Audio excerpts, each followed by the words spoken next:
क्या TikTok use करना safe है? कुछ ही दिनों पहले TikTok crossed 1 billion downloads world wide. इसका मतलब है कि 1/7 of the world population is using TikTok. इस ऐप पर किस टाइप का कंटेंट होता है, वो क्या सोशल मैसेज देता है, वो अच्छा है या नहीं, ये सब बात की बात है। Right now I want to share with you something very dangerous that I discovered about TikTok. You think that I am making sense? इस वीडियो को शेयर जरूर कीजिए, क्योंकि इस वीडियो से किसी ना किसी को हेल्प हो सकती है। आज एक्चुअली मैं बहुत एडवेंचरस फील कर रहा था, तो मैंने टिकटॉक डाउनलोड किया और मुझे एक काफी अजीब चीज रियलाइज हुई। यू सी, जब आप कोई वीडियो रिकॉर्ड करने की कोशिश करते हैं, तब टिकटॉक आपसे आपकी कैमरा की, ऑडियो रिकॉर्ड करने की और एसडी कार्ड एक्सेस करने की परमिशन मांगता है। ये सारे परमिशंस मांगना बहुत सारे ऐप्स में कॉमन होता है, लेकिन प्रॉब्लम उस चीज की है जिसकी परमिशन टिकटॉक आपसे मांगता नहीं है, लेकिन फिर भी डेटा आपसे चुराता है। That's your location.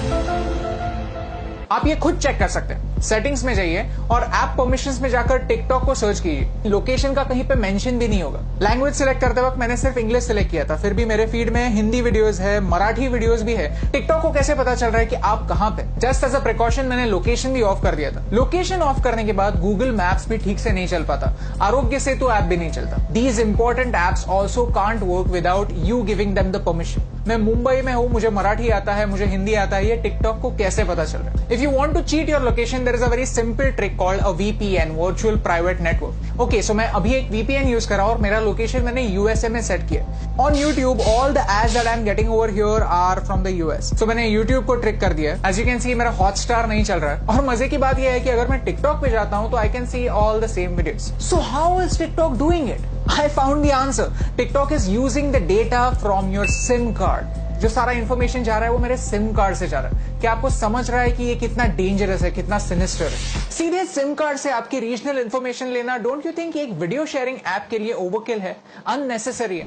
And the worst part is, इसके बारे में कोई वार्निंग नहीं है। द ऐप जस्ट सेज कि we will automatically collect it, that's it. ये डिस्कवर करने के बाद मैंने टिकटॉक की प्राइवेसी पॉलिसी कंप्लीटली पढ़ी और उसमें मुझे कुछ ऑब्जेक्शनेबल पॉइंट्स दिखे। If you link any social media account to TikTok, then TikTok वहां की इंफॉर्मेशन यूज कर सकता है आपके बारे में जानने के लिए। टिकटॉक कंटेंट डिलीवरी के लिए HTTP सर्वर्स यूज करता है, HTTPS नहीं, सिक्योर सर्वर्स नहीं। तो ये सर्वर्स हैक हो सकता है। इस वीडियो में किसी ने डेमोन्स्ट्रेट किया है कि कैसे ऑफिशियल अकाउंट से एक गलत मैसेज फॉरवर्ड हो सकता है। आपका अकाउंट डिलीट होने के बाद भी टिकटॉक जब तक चाहे आपका डेटा उनके सर्वर्स में रख सकता है। और मेरा टिकटॉक के साथ सबसे बड़ा प्रॉब्लम है आर्टिफिशियल इंटेलिजेंस। कि ByteDance जो टिकटॉक की पेरेंट कंपनी है, वो एक आर्टिफिशियल इंटेलिजेंस कंपनी है। उनका प्रोडक्ट कंटेंट क्रिएशन का प्लेटफॉर्म नहीं है, उनका प्रोडक्ट है algorithm. You see, China wants to be a superpower in AI by 2030. Computer की भाषा क्या होती है? Zeros and ones, binary.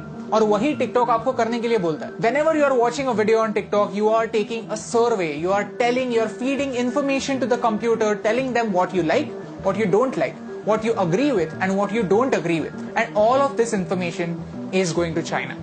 आपको क्या लगता है? क्या ये सही हो रहा है? Tell me in the comments below. In social media, artificial intelligence changes the game completely. Computer decide करता है कि आपको क्या देखना चाहिए और क्या नहीं देखना चाहिए। सर्च का ऑप्शन ना होने की वजह से प्लेटफॉर्म कंट्रोल करता है कि आप क्या देखेंगे, और ये एक बड़ा प्रॉब्लम है। ओके, सो चाइना पर आता है। चाइना में ऐसा लॉ है कि if you are a Chinese company, then you have to share the data that you collect with the Chinese government. And because of this, Indian ministry of defence ने arm forces को 42 apps अपने phone से delete करने के लिए कहा। India does not have a proper data protection act. We ourselves need to be extra safe. China में freedom of press है ही नहीं। पूरी प्रेस गवर्नमेंट के कंट्रोल में। Syria, Saudi Arabia, Afghanistan, Somalia, ये कंट्रीज भी फ्रीडम ऑफ प्रेस की स्केल पर चाइना से ऊपर आती हैं। और यही सारे रेस्ट्रिक्शंस उन सारे लोगों पर भी अप्लाई हो जाते हैं जो चाइनीज एप्स यूज करते हैं। Start talking about Tibet, start talking about Hong Kong, start talking about Taiwan. अगर आपका वीडियो स्ट्रेट अवे बैन नहीं हुआ तो वो ज्यादा लोगों तक नहीं पहुंचेगा। यू सी, आज चाइना को तिब्बत से प्रॉब्लम है, कल अरुणाचल प्रदेश से भी हो सकती है, लद्दाख से भी हो सकती है। If you can't talk about this stuff, how will you know about it? How will you raise your voice? And by using these Chinese apps, we are supporting China's version of the internet. Privacy on the internet is a myth.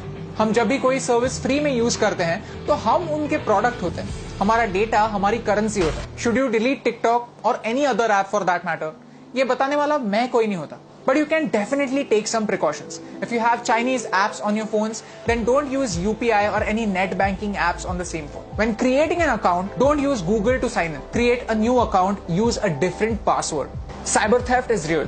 Keep changing your passwords and keep your emails safe. If you go to haveibeenpawned.com, you can find out whether your personal information has been breached. All I want to say is this is not TikTok versus YouTube. I am giving you TikTok's example because TikTok is popular and you can check it yourself. If you're a TikTok creator, then this concerns you more than me because आपका data ज्यादा share हो रहा है. It's important for you to know कि China के products को सस्ता मत समझिए, चाइना के एप्स को फ्री मत समझिए, because everything comes at a cost. My question is, can you pay the price?